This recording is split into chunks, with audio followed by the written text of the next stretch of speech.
Good morning. Welcome to Unity Orlando.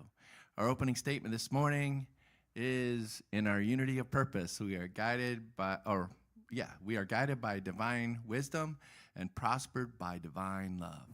Let's all affirm that together.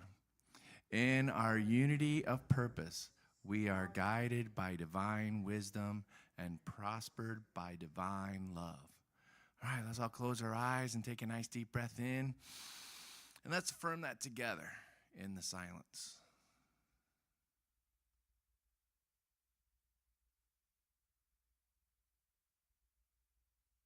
And so it is. And now if you'd like to stand and join us in singing our joy song this morning, it's called I'm About to Shine.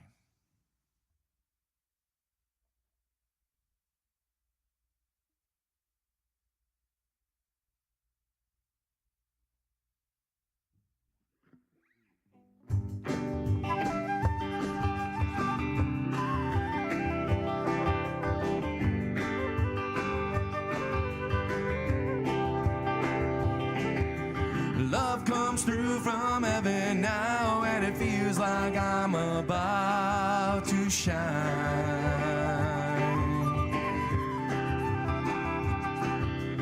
Love comes through from heaven now, and it feels like I'm about to shine.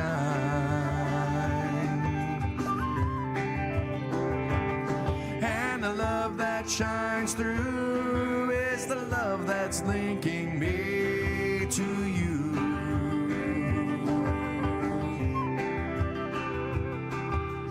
Peace comes through from heaven now, and it feels like I'm about to shine.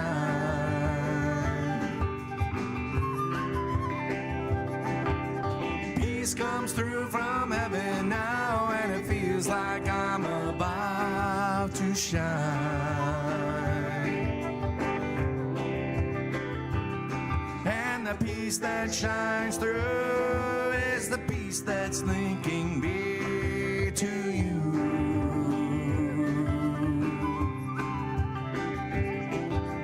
Joy comes through from heaven now, and it feels like I'm about to shine.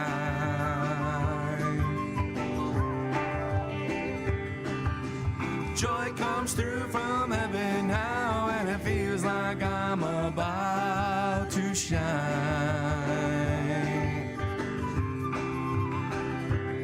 And the joy that shines through is the joy that's linking me to you.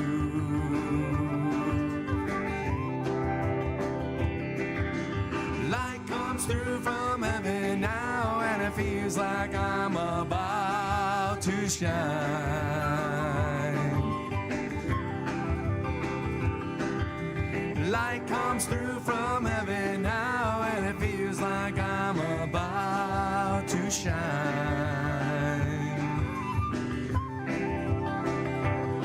And the light that shines through is the light that's linking me to you.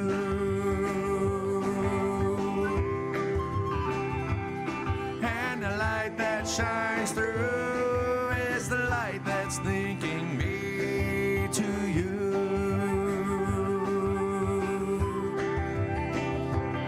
And the light that shines through is the light that's linking me to you.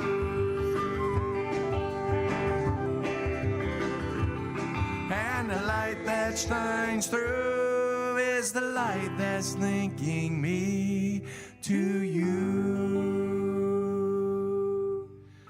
Nice. You may be seated. Good morning, everyone. I am Carol Welday, your platform person today, and in for Susan, who's traveling around the world somewhere. Welcome. I see all your smiling faces. I know you all, but if you are new online, thank you so much for joining us, and thank you for joining us if you're a regular visitor. So a few announcements, very short. Prayer chaplains are available to pray with you every Sunday after service. They also pray every evening at 8 p.m. and invite you to join them in your heart, your mind at 8 o'clock. Just take a few seconds. And maybe state the May affirmation, which is, I behold the Christ in everyone I meet.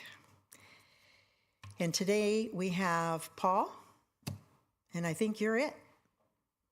So see Paul if you need prayer. He's good, because he's my prayer chaplain. Or should I say, Reverend Paul. So today is Unity Orlando's 49th anniversary potluck following the 11 o'clock service. So if you want to come back, bring something to share. It's about 12:30, I'd say, maybe a little after that, but come back and party with us. I decorate it as a party. So it's party time back there, so come and join us. Reverend Bob's lesson today is put on the armor of light. So I searched and searched, because I'm filling in for Susan and she always tells a joke. And I looked at puns and I looked at jokes and they were terrible. Dad jokes beyond belief. So I did a little prayer this morning and I said, God, please give me something. It wasn't a joke, but what I heard was, Carol, you've been looking for a knight in shining armor for a long time, but it's not what's on the outside, it's what's on the inside that counts. So a little pearl of wisdom from God and me to you. So with that, I'm going to invite Reverend Bob up to give us some information, give us some insight into our church and how we became. Reverend Bob.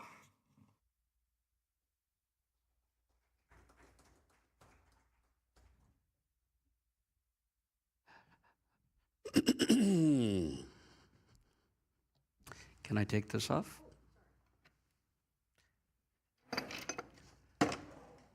Good morning to all of you. All of you who are here. Good morning to all of you who are with us online. Today is really, truly a special day, celebrating the 49th anniversary of the founding of this church.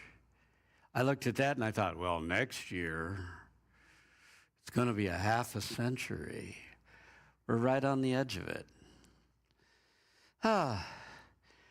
And I've been with you leading as the senior minister for 32 of those 49 years. So it's been quite a while.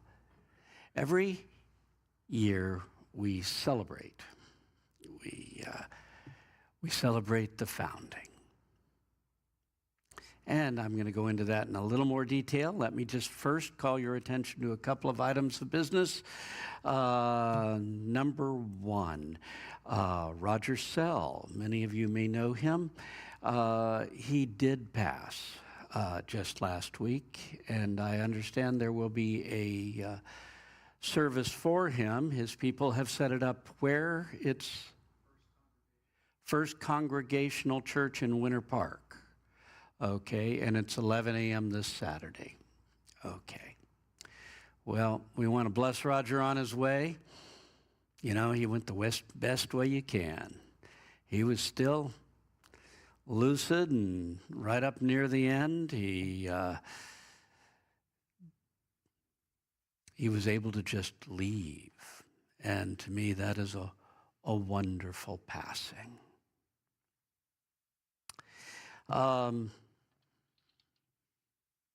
Today is our 49th anniversary. Unity Orlando was founded May 17 of 1976. It was founded by the Reverends L.E. and Ethel Meyer. And every year I go over this history. Some of you will start mouthing it with me because it's pretty similar. History doesn't actually change. So, but I've heard from so many people that just reliving the history is always a high point for them. So here we go.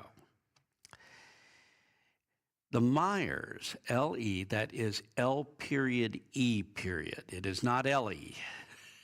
It is L.E. and Ethel Meyer.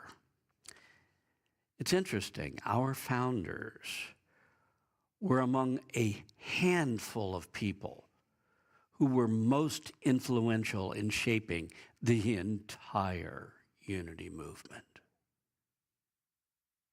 And our church, was the child of their older years. So we consider that our roots in consciousness run very deep into the unity movement. So let's talk about who Ellie Meyer was, who Ethel Meyer were, the two of them together. Ellie Meyer was born in 1902. By 1927, he was a chiropractor working out of, I believe it was Butler, Missouri. But it was in that year that he got very ill, extremely ill. And he went to every type of medical professional you could find, and trying to get back in good shape, trying to get it back so that he could pick up his practice and start working to help heal other people. But if he thought, boy, if I can't heal myself, what have I got? So finally, at his wit's end, he decided, I've tried everything else. He went to a psychic. And he said, can you tell me, what do I need to be healed? And she, kind of in her trance-like state or whatever, finally said, what you have can only be healed with prayer. And he went, what? And the only place that I know that can truly teach you how to pray is Unity School of Christianity in Kansas City, Missouri. So, Ellie, he's young and impetuous, he's still in his 20s, and he thought, well, if that'll do it, I'll do it. Psychic told me to, I've tried everything else. So he went to Unity. And basically, he studied the teaching, he prayed, he worked with Silent Unity, praying for him, and so he got his healing, the bottom line. And it happened in a relatively quick fashion. So here he was, he thought, I'm in the healing professions, and this is the best healing I've ever seen. So he decided to dedicate his entire life to Unity. And he started out in Silent Unity, but the story of how he got there is really quite intriguing because Ellie called them up on the phone. I think you had to wind him up in that day and age. But in any case, he called them on the phone and said, God has directed me to work with Silent Unity, so I'd like to come down and apply for a job. And they said, don't. We have a 2-year backlog of people who want a job here at Silent Unity. So don't even come down here. So, of course, you know what Ellie did. He went down there. And he's sitting outside of May Rowland's office, who was the head of Silent Unity, and her secretary says, no, she cannot see you. She's got no, Shirley, and he basically just pulled a sit-in, waiting to see her. And finally, the secretary said, okay. She goes into May and says, this guy ain't going home till you come out. So please come out and get rid of him. She came out. She said, we have no positions. He says, but I need to talk to you for a minute. She said, okay, come on in, but you're not getting a job. And 15 minutes later, they came back out of the office, and she told her secretary, sign him up, he starts on Monday.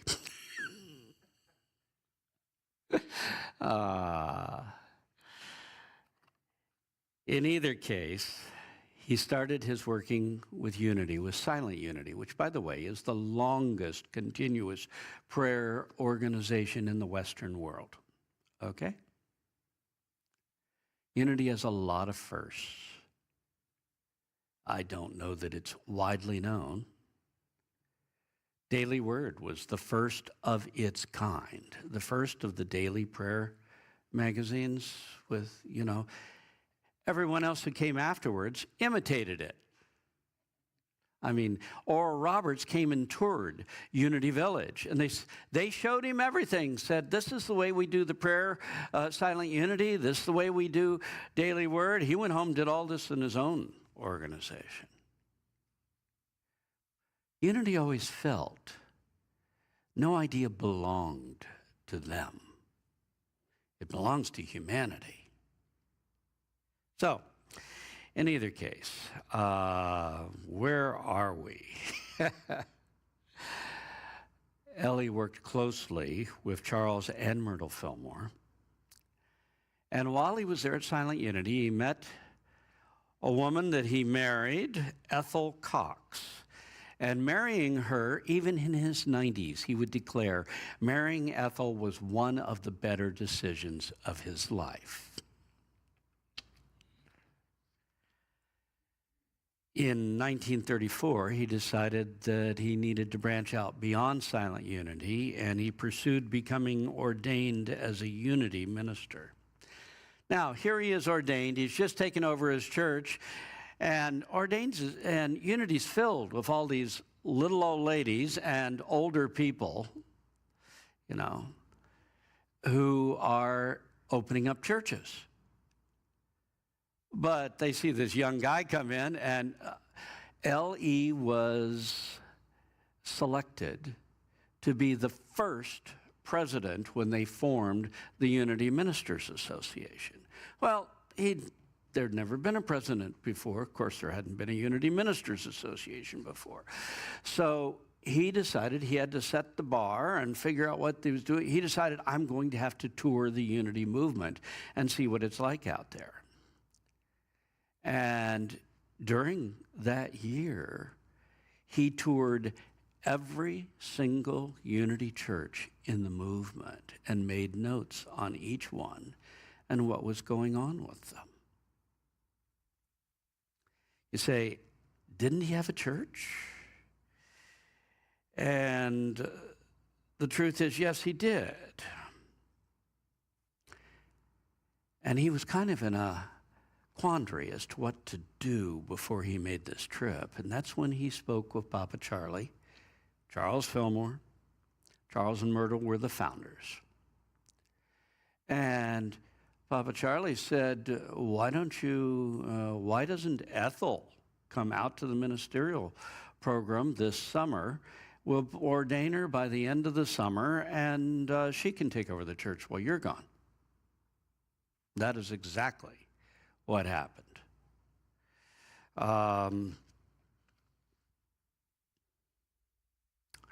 So, time went on, and when Papa Charlie stepped down as senior minister of Unity Temple, that is Unity's mother church in Kansas City, he was the head of the committee that asked L.E. to become the minister of Unity Temple, with Ethel as his assistant minister. Wow. He took over after Charles Fillmore there in the mother church. In that capacity, L.E. oversaw the building of Unity Temple on the Country Club Plaza. The Country Club Plaza was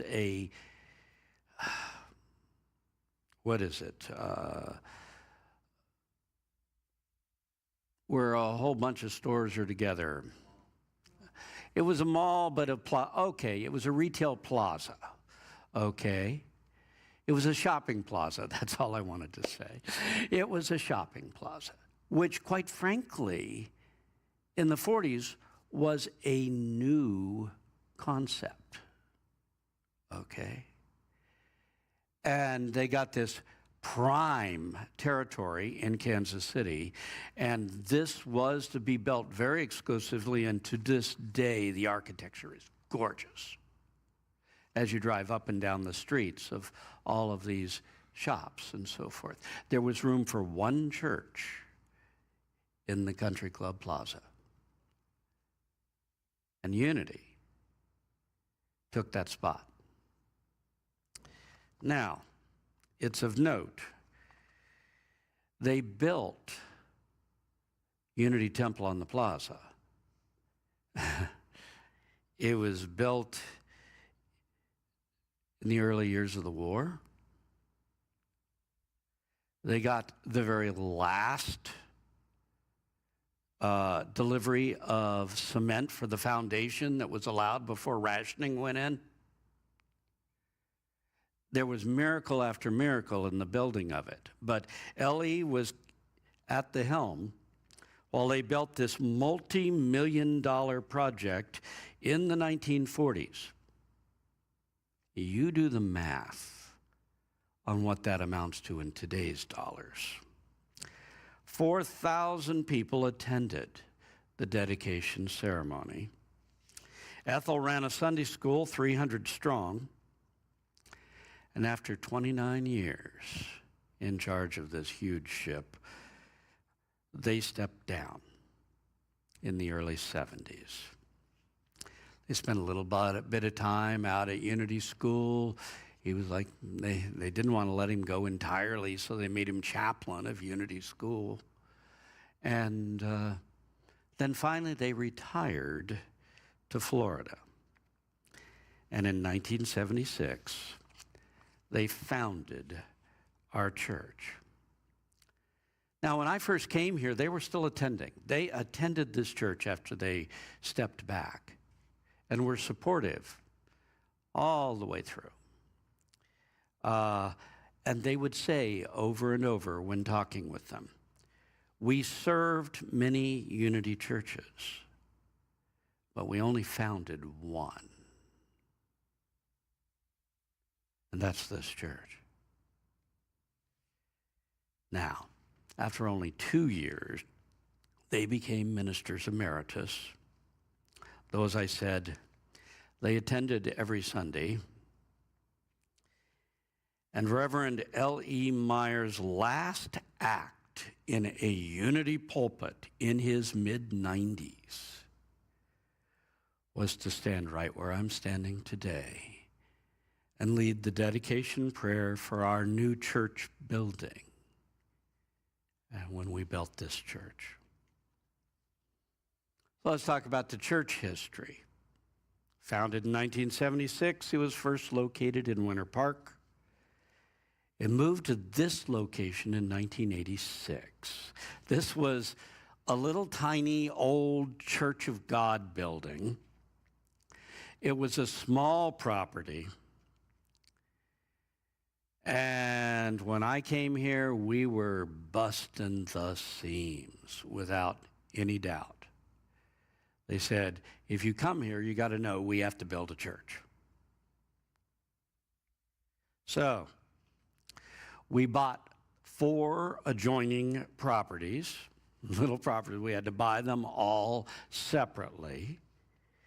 And we built this new church, this phenomenal, nice, expansive facility that you now see. And if I took you on a tour, I could point and say, well, that wall was there in the old building, and that wall was. This is new, and this is new, and of course, Meyer Hall's all new, you know, and on either side. The bottom line is we included, but tremendously expanded the facility that we had. And we dedicated the new building on Easter 1998. Now, I had come here in December of 1993. That basically means I've been here almost 32 years at Unity Orlando. And I've been a Unity minister for 52 years now. There might be a few around who can outdo me, not many, in terms of longevity within the Unity ministry. Anyone who's been around knows the tie.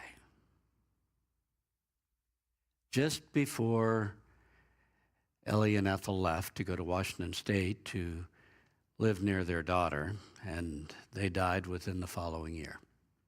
Just before they left, Ellie invited me over, had all of his ties laid out on the bed, and said, take what you want. Well, when Ellie Meyer offers you his ties, you take them all. But in any case, this was the tie that so many people who knew him back then remember him wearing on a regular basis when he came to church. And the tie tack came with it. So I take great pride in feeling that a little piece of L.E. Meyer still comes into this pulpit. The tie is always here on our anniversary. And I almost always wear it for Easter. And I had it on when we ordained Paul. Now, just a little update. More recently, in 2020, we branched out a whole lot more in our online presence by streaming our in-person services. Thus, our congregation now consists of both those attending in person and those streaming online with us. And quite frankly, some members do a little bit of both. But this online presence has enabled us to gather a nationwide and even a worldwide attendance for our Sunday services and online classes. More recently, meaning just very recently, we now download our Sunday services onto a podcast for those who prefer that format. In the last year, we repainted our church, we replaced our roof, we added new insulation, we replaced the roof over the sanctuary. We still got a little more to do that direction. And we were gifted a major cleanup of our meditation garden by an aspiring Eagle Scout, which was a real addition to those who had been our members who'd been working really hard to try to get the meditation garden up and running and back in shape. And those are just a few of the improvements we've been continuing and doing. In October of 2019, we ordained the Reverend Ronnie Kenny as our assistant minister. She quickly became deeply beloved of our congregation in the many spiritual roles that she played in this capacity until her passing in August of 2023. And just 2 weeks ago, we finally ordained her husband, the Reverend Paul Kenny, as our new assistant minister, and we, as a congregation, are already embracing Paul in this new capacity. And as senior minister, I'm extremely grateful to have the added commitment that Reverend Paul brings to our church. To wrap it up, from the time I first came here, I knew I had a congregation that was like a bunch of wild horses. We are a congregation that is filled with spiritual leaders. We're a strong congregation. I often consider the strength of a church how well it does when the minister is out of town. And this church sails beautifully. We tend to see Unity Orlando as a touchstone where people come to open to new miracles in their lives. That's the purpose we serve. We are, as it says out there, where the light shines in Orlando. Certainly not the only place, but we are where the light shines in Orlando. So, music department, remind them of why they come here. Come on up. I'm going to turn it over to our wonderful music department.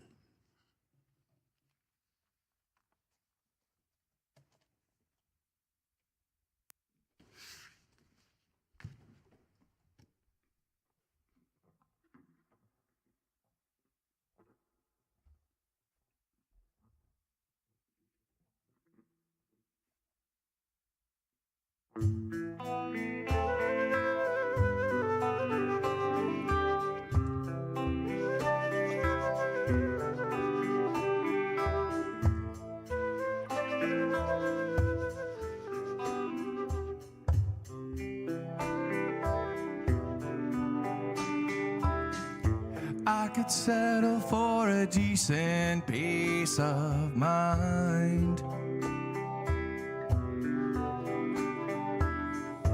I could learn, I could go to school and in time.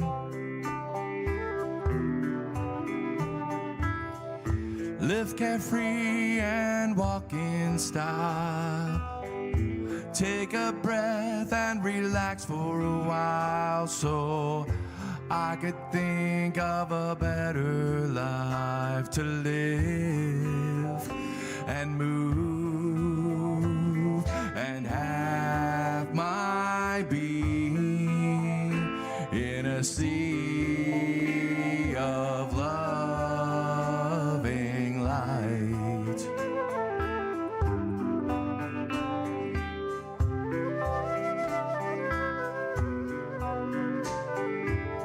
My mind is ready to experience your kindness.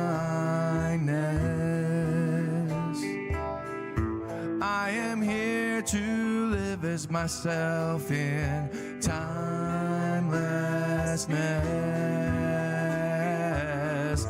All I'm saying is I feel real good when I'm not took for granted and I'm understood, so I can live a better life to love and move and have my being in a sea of loving light.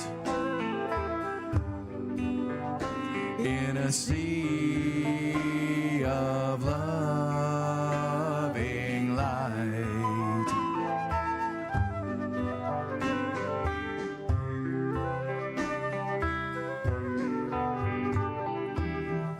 Reaching out for the purest form of love.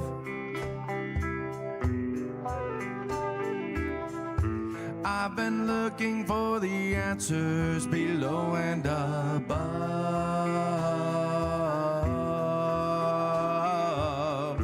coming through me, flowing through my heart. Divine wisdom, let me truly start so I could live a better life in love and move and have my being in a sea of loving light. In a sea of loving light.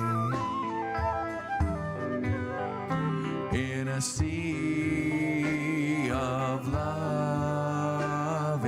light. In a sea of loving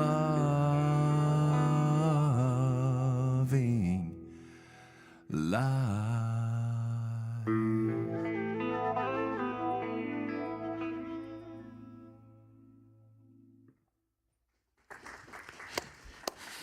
Ah, that was wonderful. You can see why I'm so proud of them.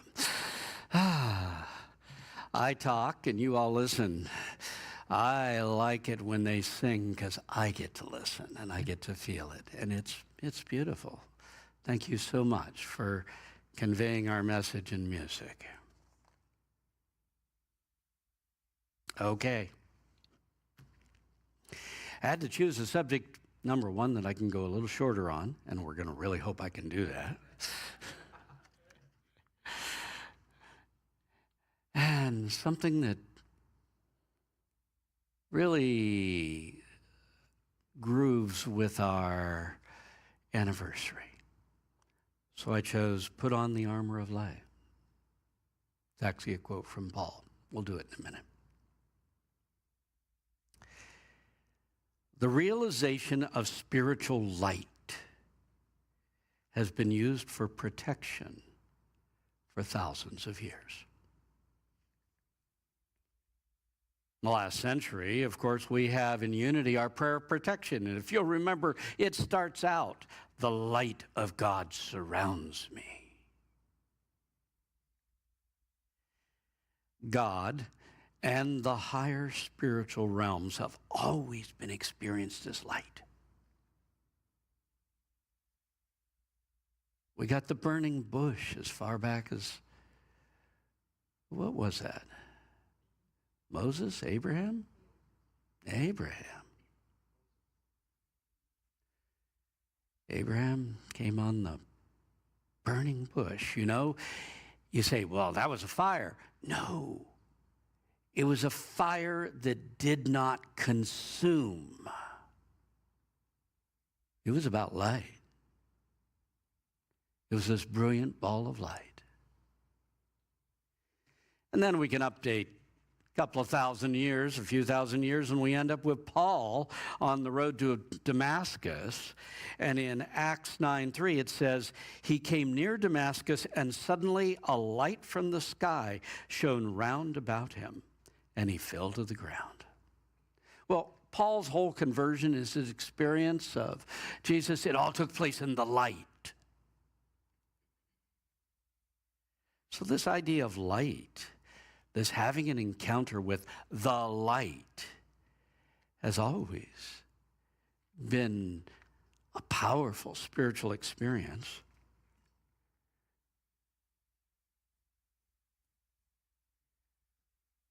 I had a friend in the last church before I came here. So I'm going back a little ways since I've been here for 32 years. But Arlene came to me one day and said, I had the wildest experience the other day.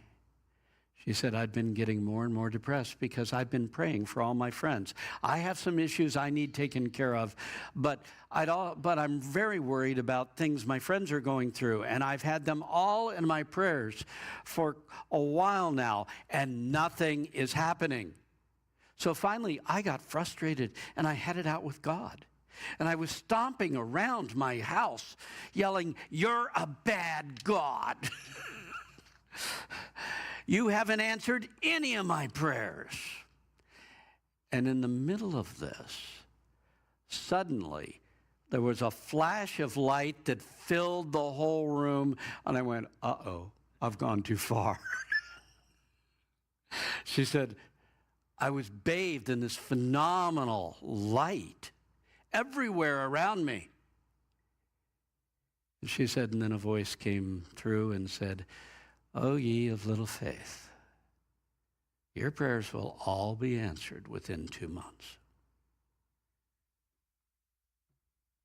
And they were.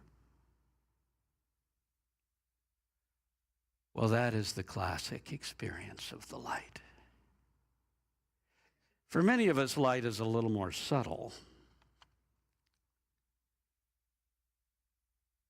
Ernest Holmes once said, if you could see prayer, you would see it as a pathway of light. A pathway of light.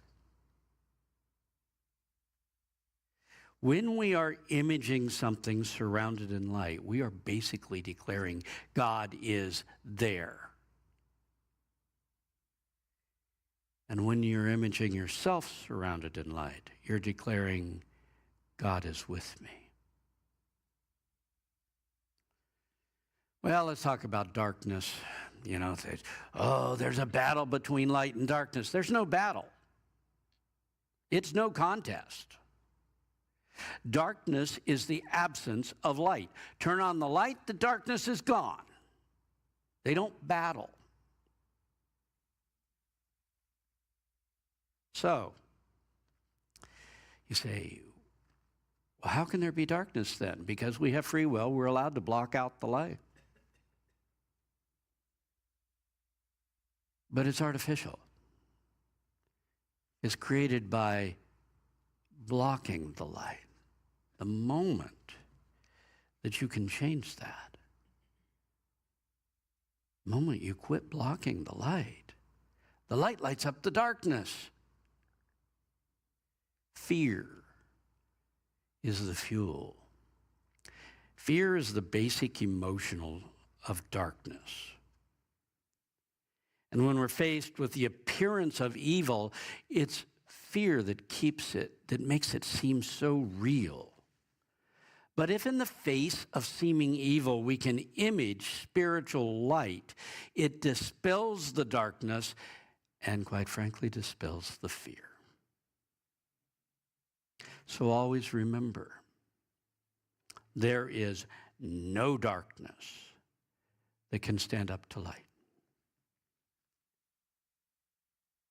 Darkness and the fear that it inspires is not real. Just turn on the light.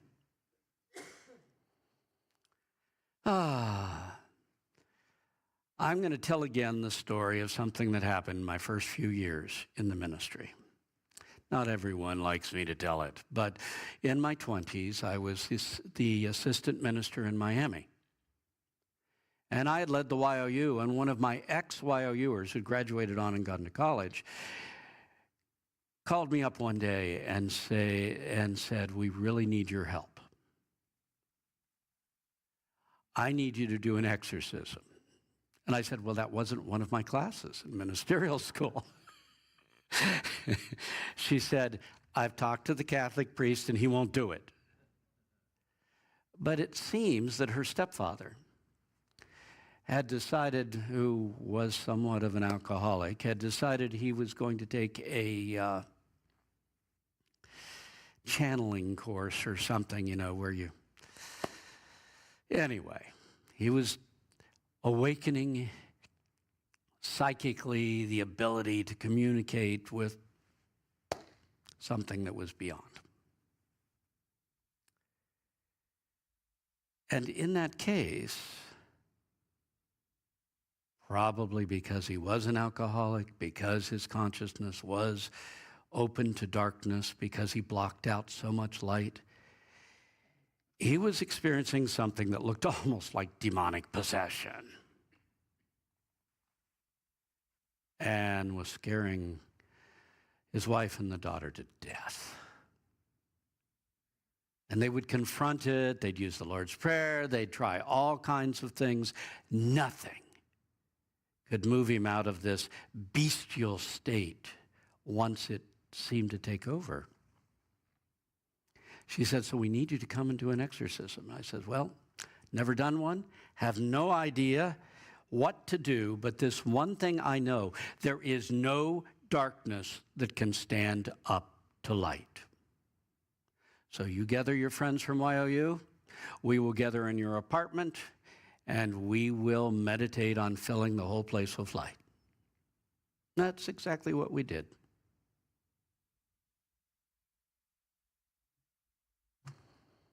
And it never happened again. He wasn't even there at the time. The same way that people you pray for, you don't have to pray, and you don't have to have them present to pray for them. God knows who they are. So when we surrounded him in light, God knew who we were surrounding in light. Now, luckily, I've never had to do another one. Not my favorite thing.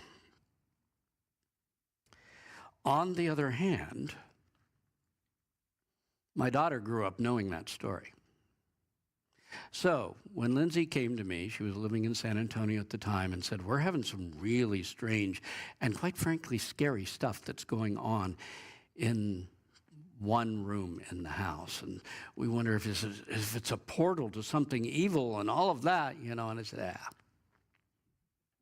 don't worry about it. And she's like, so when I am out there, we continue the conversation. I said, okay, I'll bathe it in light, whatever. But you don't need me. She said, tell me, this weird stuff that happens, the stuff we see on TV and all these strange things, is that real? I said, no, it's not real on the level I live at.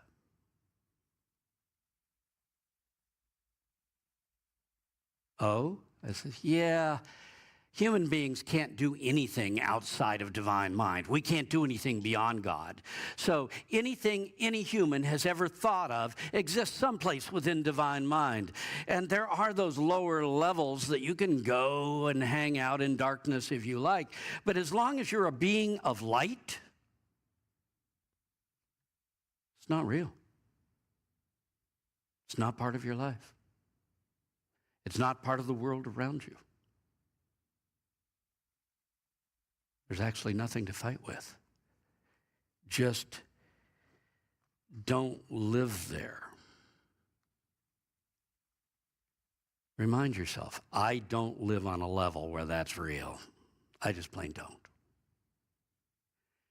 In fact, my experience, I started off studying psychic things before I ever got into Unity and headed straight down the spiritual path. But my experience has always been that no matter how weird the situation is, when I walk in, it stops. And I thought, oh, that's a curse, because I wanted to see poltergeists, and I wanted to see it happening, you know. But I came to understand, if you're a being of light, it's not real on that level. It's not there. Jesus said, resist not evil. Don't battle with evil. You give it way too much power when you do. Don't fear evil. Simply turn your attention to the light. Turn on the light. Say, so if I do that, I'll never face any difficulty? Oh, that's not true. Earth is filled with difficulty. You came here for the challenges. But the appearance of true evil disappears when you dwell on God's light. It doesn't live there. Fear feeds evil. So when you feel afraid, turn on the light and cast out the fear. And if you're faced with any appearance of evil, surround yourself and everything you are encountering in light and go right forward. This is not a grand battle.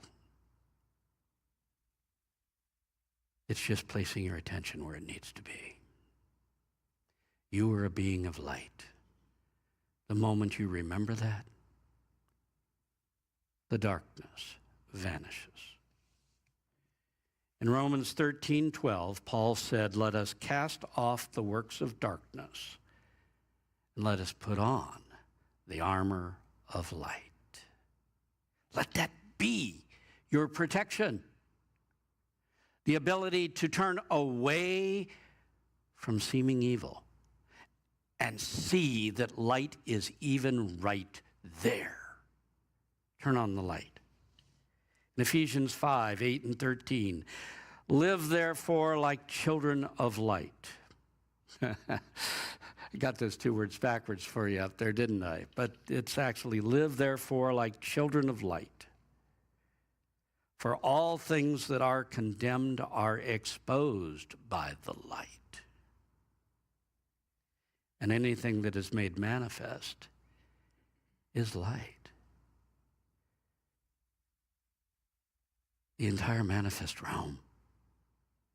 This is solidified light. Everything is made up of spiritual stuff, which when I see it like sparkles everywhere, okay? It's made up of light. And if you're experiencing fear, then put on the armor of light.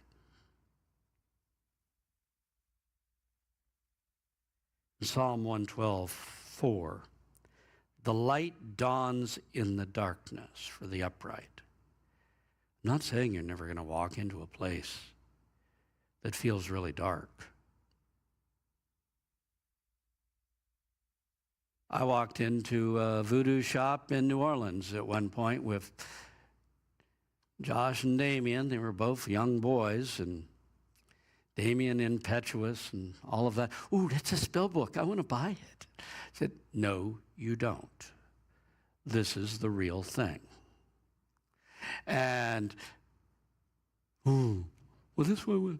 Anyway, that aside, from the moment I walked in that shop, the shopkeeper was never so glad to get rid of somebody out of his shop as he was to have me leave. Live like children of light. And the light will dawn in the darkness for the upright. Now I want to hit light from one other aspect. John 8:12, Jesus said, "He who follows me shall not walk in darkness, but he shall find for himself the light of life."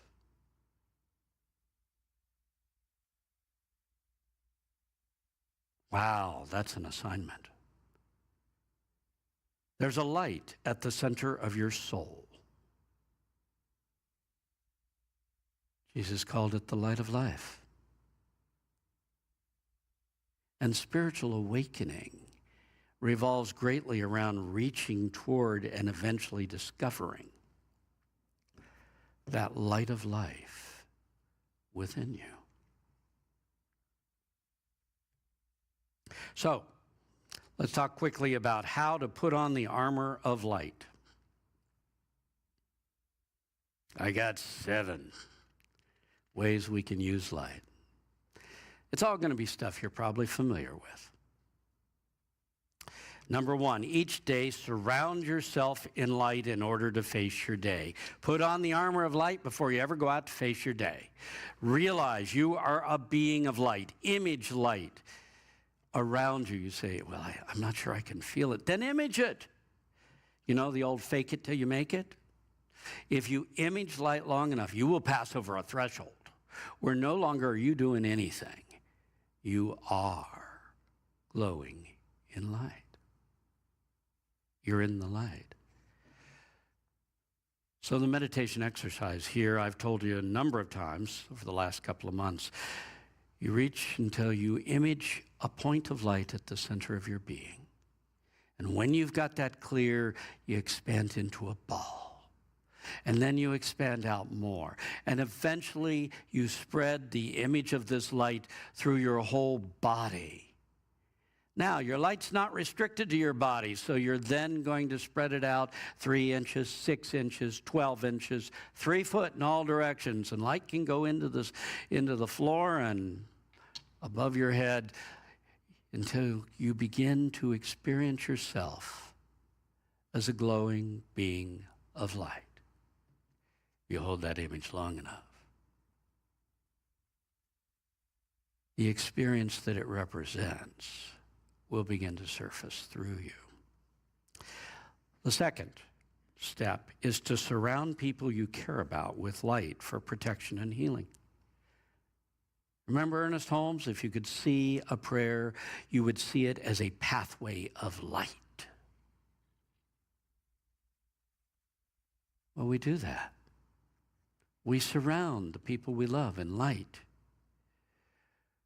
You're worried about someone, turn away from the worry. That's fear, that's darkness. And instead, turn your attention to surrounding them in light, knowing God is there with them, that they are in the presence of God.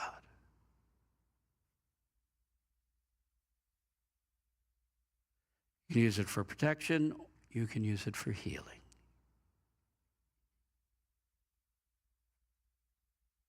Third step is to surround your enemies in light.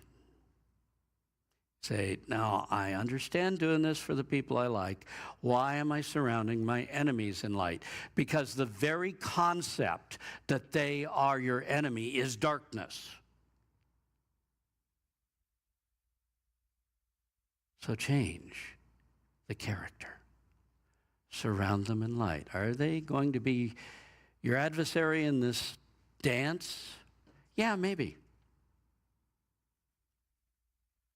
But when you surround them in light, you're actually changing the character of the encounter. So surround them in light and love. Remember my friend who said her mother-in-law had treated her badly. She never thought she was good enough for her son. For 9 years had done everything she could to make her life miserable. This is Suzanne. When she said, "Is there anything I can do spiritually?" I said, "Yes, you can surround her in light and love." And she said, "Is there anything else I can do instead?" I said, "No. That's what you got to do." Now, the end of that story was that sometime later I asked, she said, "I don't know when it happened, but we have the most wonderful relationship now." Light is powerful. Number 4, situations you must face. Surround them in light ahead of time and during the experience. If you know you've got an encounter with someone, you know you've got a presentation you've got to make, you know you've got to do something that at all causes you worry, it's time to surround that in light. Before you ever go there, and try while you're in the middle of it to know that light surrounds you. How else can you use light? Number 5, surround things. None of I put them down the list, but a lot of people do this. You park your car, surround it in light. Things you want to protect with light, put them under God's protection, whether it's your home, your car, your bank account, your workplace, anything that's important to you. You remember my story of Shirley in Miami, who surrounded her car every morning with 6 inches of light. She was on US 1, and there was a huge pileup, a huge accident. She spun around several times, so did everybody else. And she said, I came within 6 inches of another car at least 3 separate times, but I never got touched. And she said, what I learned is that now I'm going to extend it out 3 foot.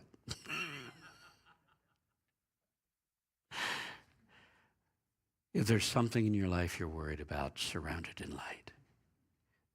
Number 6, create a bubble of light with your life. Now we're moving on to how you serve humanity. Say, well, a bubble of light in my life, that sounds like I'm serving me. Yes. But you're also serving a higher function. In Luke 13:22 through 23, Jesus said, the kingdom of God is like the leaven which a woman took and buried in 3 measures of flour until it was all leavened. Be the leaven. Fill your life with light to help lift all the world around you. The more you live on a level where that stuff doesn't happen, the more the whole world joins you there.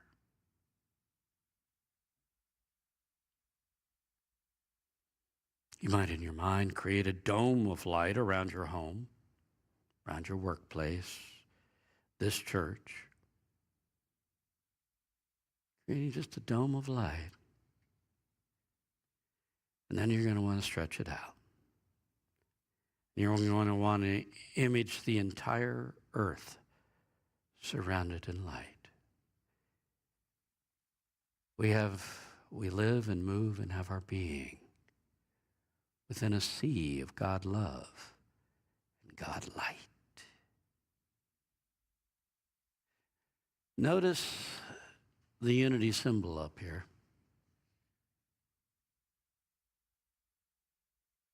Ed Hart did all of the woodwork around here. I should have included that in the history. He created this. He started with that, did the candelabras, redid the chairs, did the frame for Peace Be Still out there, and the railings, and not to mention the stairs. Let's talk about that wing, that unity symbol, the earth uplifted on wings of spirit.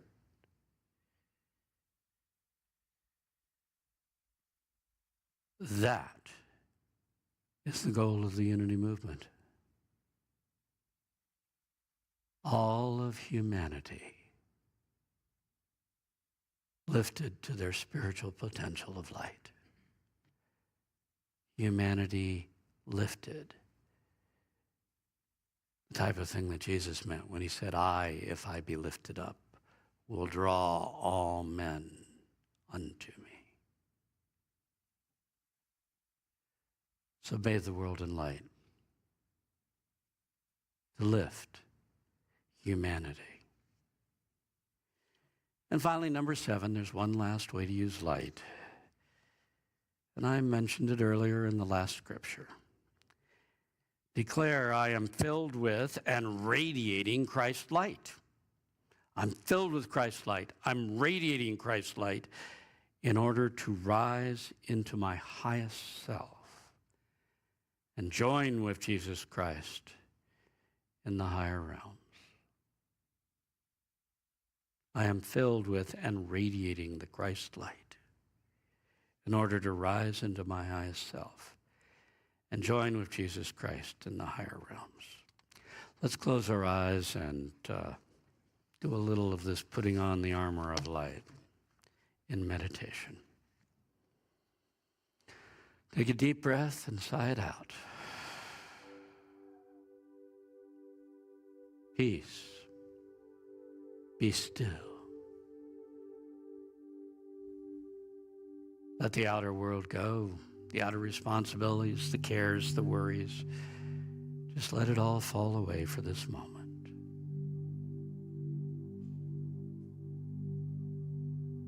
And reach inward. Reach inward to that place at the center of your being. Toward the light that is in your soul. Reach toward the light of life. Jesus said, he who follows me will find for himself the light of life. So image at the very center of your being a point of light.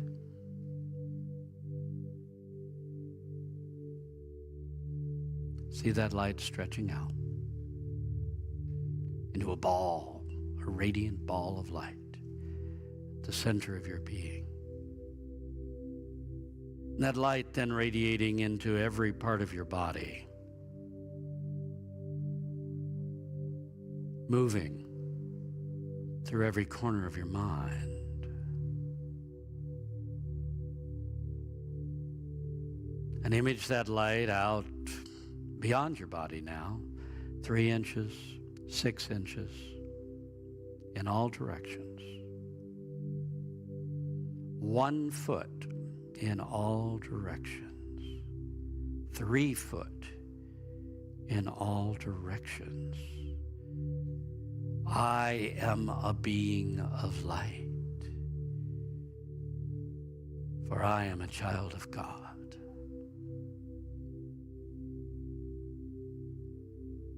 And reach out from your heart to touch those around you. Surround the people you care about with light. See them protected. See them healed.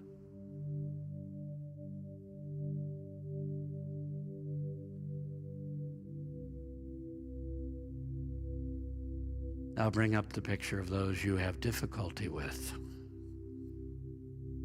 Surround them in light.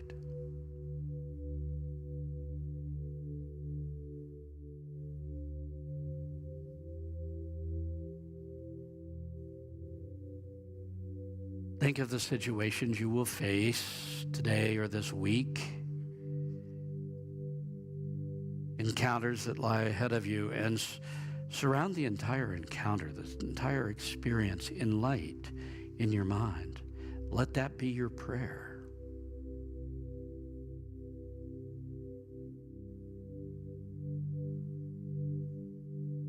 In your mind, quickly surround your car in light, your house in light.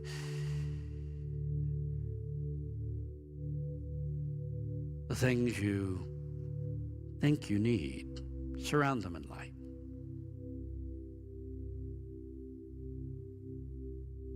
Now see your whole life as a bubble of light. A dome of light around your home. A dome of light around this church right here.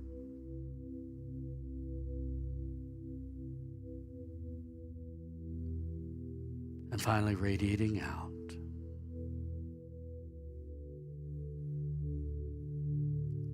Image the earth surrounded in light, bathed in Christ's light.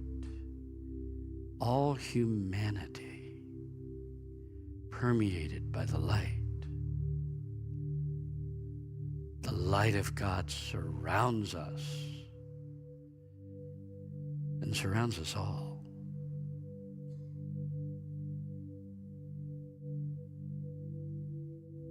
I am filled with the Christ light. I am radiating the Christ light. I am doing so in order to rise into my highest self and join with Jesus Christ in the higher realms.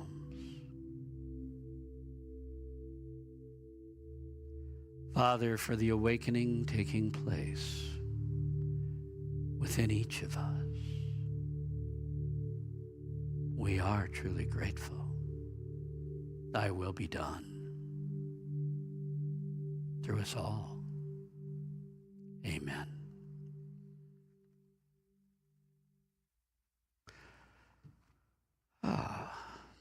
If our usher will come forward, we'll prepare for our offering. If you've been around online, you probably know this, but if you're new with us online, you are an important part of this church, and your support is important to us. So how do you give your offering? At the end of service, you can go to the homepage of unityorlando.org and hit the Donate Now button and use a credit card or PayPal. You can mail us a check by pulling our address off. You can use Zelle, but that requires our email address, which is unityorlando@gmail.com. Don't use the phone number. It gets lost. Or you can call the office and Linda will talk you through it. Thank you all, whether you're here or whether you're online, for your offerings, for your support. They help to keep us strong. Let's bless this offering. Holding the offering or the idea of it in our hands, we affirm together, divine love through me blesses and multiplies all the good I am and have, all the good I give and receive. Thank you, God. Amen.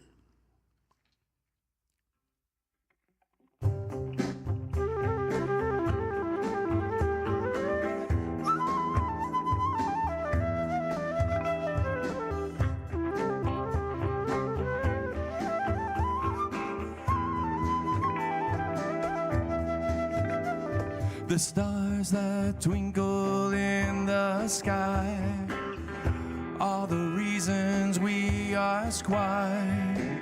A world so big, so bright and true, are certain clues God's here for you. The winds are strong, could blow you down. The Spirit flies all around. No need to fear uncertainty. The light, it shines for you and me.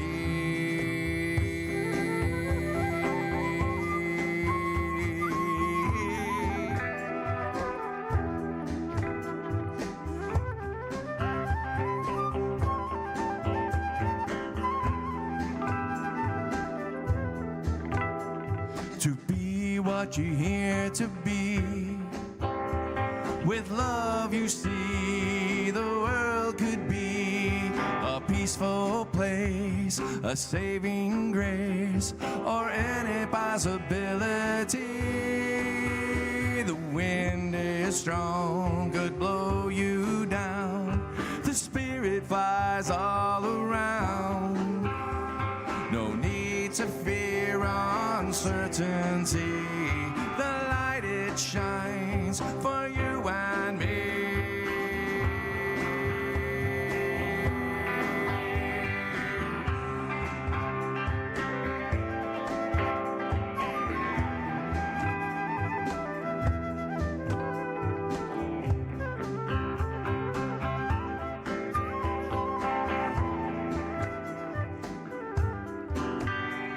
The wind is strong, could blow you down. The Spirit flies all around. No need to fear uncertainty. The light it shines for you and me. No need to fear uncertainty. The light it shines for you and me.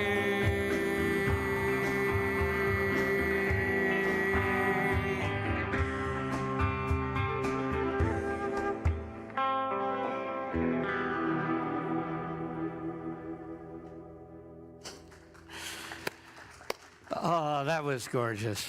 What a wonderful way to end this service. 49 years of Unity. Unity Orlando. Originally, Unity Church of Christianity. The Unity movement went through a name upgrade a few years back in which everybody was suggested, it was suggested to everyone we upgrade our names a little bit. So, can you feel the depth, the history of consciousness that we dip into by simply being Unity Orlando? Thank you for being those who do, those who are Unity Orlando. Right now, it changes from decade to decade. Next Sunday will be Memorial Day weekend, and the Reverend Paul Kenny will be speaking on after-death communication. He's going to talk about the light side of what I presented this time, the dark side. In either case, it's a rare opportunity for this subject, so why don't you come out and hear Paul next weekend. Today, you're invited to join us for the potluck after the 11 a.m. service. You'd have to come back, but please come on back about 12:15, 12:30, somewhere in that territory, and join the potluck. Let's all rise and close this service off.